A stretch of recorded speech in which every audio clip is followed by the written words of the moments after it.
Good morning. I'm Peter Milios from the Finance News Network.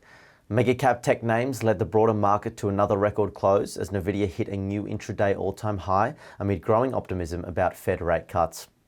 The S&P 500 rose 0.77% to finish at a new record.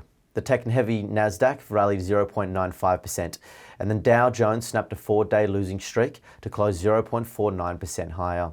Megacap technology stocks led the rally, with Apple rallying 2%, Microsoft rising more than 1%, and Alphabet, Amazon and Meta platforms also closing higher.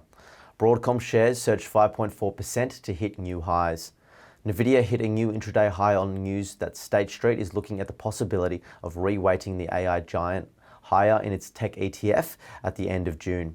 Based on current methodology, Nvidia could be reweighted to as much as 20% of the ETF at the expense of Apple. The State Street ETF is one of the largest sectors ETF at US $71 billion. If the rebalance occurs as expected, State Street will need to buy approximately US $11 billion of Nvidia shares and sell US $12 billion of Apple shares.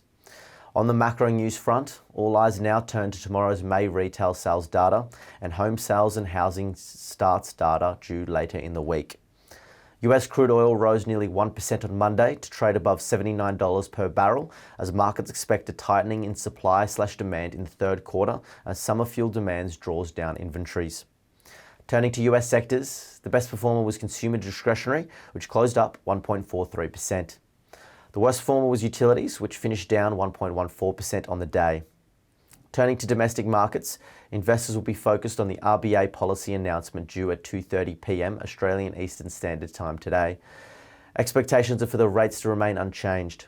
However, their key interest will be around the commentary provided by RBA Governor Michelle Bullock.